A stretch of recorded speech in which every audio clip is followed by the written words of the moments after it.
బంగారం ధర పరుగులు పెడుతోంది. తిరుపతి నుంచి మరింత సమాచారం మా ప్రతినిధి దినేష్ అందిస్తారు. బంగారం 10 గ్రాములు లక్ష ధర దాటే పరిస్థితి మొదలైంది. ఈ నేపథ్యంలో అసలు అక్షయ తృతీయ రాబోతోంది.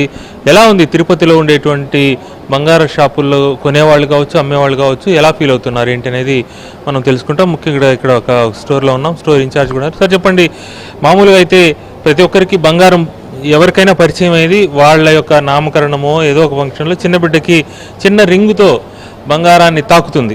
ఇప్పుడు ఏంటి అట్లా చిన్న రింగులు కొనే పరిస్థితి ఉందా? ఇప్పుడు చిన్న రింగ్స్ కొనే పరిస్థితుల్లో లేరు సార్. ఎందుకంటే గోల్డ్ రేటు దగ్గర 10,000 రూపాయలు టచ్ అవుతుంది.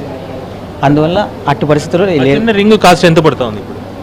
చిన్న రింగ్ దగ్గర ఒక 1 గ్రామ్ అనుకున్నా కూడా ఒక 10,000 రూపీస్ వస్తుంది. రెగ్యులర్ కస్టమర్స్ ఎవరైతే ఉన్నారో వాళ్ళు మాత్రమే వచ్చి పర్చేస్ చేసుకుంటున్నారు. కొత్త కస్టమర్స్ తగ్గిపోయినారు. ఎందుకంటే రేట్ చూసి భయపడిపోతున్నారు.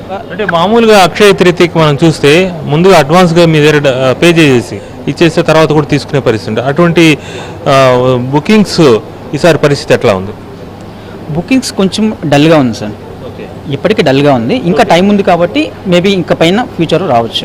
ఎట్లా ఉందమ్మా ఇప్పుడు ఈ రేటు పెరిగిన నేపథ్యంలో మీరు ఎలా ప్లాన్ చేస్తున్నారు? ఏమనిపిస్తోంది? ముందున్న రేట్తో కంపేర్ చేస్తే ఇప్పుడు డబల్ అవుతుంది సార్. కొనాలనే వస్తున్నాము, బట్ నిరాశతో వెళ్ళిపోవాల్సి వస్తుంది. బట్ నేను 1 వీక్ నుంచి తిరుగుతున్నాను. అప్పటికిప్పటికీ కంపేర్ చేసుకుంటే మినిమం ఒక 300-400 గ్రామ్ పైన ఇంక్రీజ్ అయ్యింది. సో ఇంకా పెరుగుతుందనే ఉద్దేశంతో పర్చేస్ చేయాల్సి వస్తుంది. ఇంకా ఫ్యూచర్లో పెరుగుతుందనే ఉద్దేశం ఉండే ఇప్పుడు ప్రజెంట్ కొనాలని డిసైడ్ అయ్యి వచ్చాము. ఓకే అమ్మ, మీరు చెప్పండి, కస్టమర్స్ సంబంధించి వాళ్ళు మీ దగ్గర కొనే ముందు వాళ్ళు మాట్లాడుకుంటూ ఉంటారు. అసలు ఏం మాట్లాడుకుంటున్నారు? రేట్ అనేది లాస్ట్ ఇయర్కి ఈ ఇయర్కి చాలా అనేది ఇంక్రీజ్ అయిపోయింది సార్. అందువల్ల ఏమంటే ఇంకా పెరుగుతుందేమో ఒక థాట్లో వచ్చి ముందే పర్చేస్ చేసుకుందాము, సేవింగ్ చేసుకుందామని కొనుక్కోవడానికి వస్తున్నారు. స్కీమ్స్ ప్లాన్ చేసుకొని కూడా దాని ద్వారా కూడా పర్చేస్ చేయడానికి అనేది వస్తున్నారు అనమాట. తప్పకుండా కొనాలి కాబట్టి తక్కువైనా కొంటారని అది కంపల్సరీ కొనడానికి వస్తున్నారు. రేట్ ఏమన్నా తగ్గుతుందా పెరుగుతుందా అన్న ఆలోచనలో కస్టమర్స్ కూడా ఉన్నారు. ఇంకా ఏమన్నా ఎక్కువైపోతుందేమో అనేసి ఇంక ఇప్పుడే సేవింగ్ చేసుకుందాము, ఇంకా పెళ్ళిళ్ళు ఉన్నాయి కంపల్సరీ కొనాలి అన్న వేళ కూడా కొనుక్కుంటున్నారు సార్. ఏందమ్మా పరిస్థితి, ఎట్లా మీరు ఫీల్ అవుతున్నారు? రేట్ అయితే ఎక్కువగా ఉంది సార్. కొనడానికి అయితే కష్టంగానే ఉంది, కానీ ఇంకా రేట్ ఇంక్రీజ్ అవుతుంది అని చెప్పేసి పర్చేసింగ్కి వచ్చానమాట. మీరు కూడా ఇక్కడ సేల్స్ దీంట్లో చూస్తుంటారు కస్టమర్స్ని, వాళ్ళు ఏం మాట్లాడుకుంటుంటారు, ఎట్లా ఫీల్ అవుతున్నారు? చాలా ఆశతో వస్తారు సార్. కొనాలనుకున్న గోల్డ్ ఎక్కువ వెయిట్లో కొనాలనేసి వస్తారు.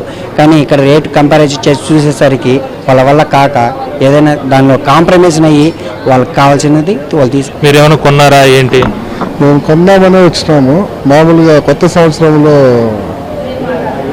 ఈ తృతీయకి మామూలుగా మనం బంగారం ఉండడం అందరికీ ఇది కాబట్టి ఖచ్చితంగా కొందామనేసి వచ్చినాం. కానీ ఈ రేట్లు చూస్తే బయట ఎండల కంటే కూడా లోపల కూడా చెమటలు పట్టే విధంగా ఉన్నాయి. ఏసీలో కూడా రేట్లు ఇంకా చూడాలి ఎన్ని ఉన్నాయి. మన 10 గ్రాములు కొనే వాళ్ళు 2 గ్రాములు కొనే పరిస్థితికి ఇప్పుడు బంగారు ఖచ్చితంగా రేట్లు ఆ విధంగా ఉన్నాయని అయితే చెప్పగలుగుతాం.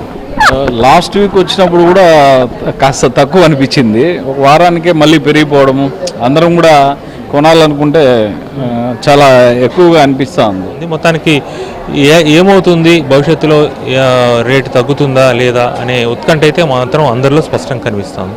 వీడియో నాగార్జునతో దినేష్, ఏబీ నాంజ్యోతి.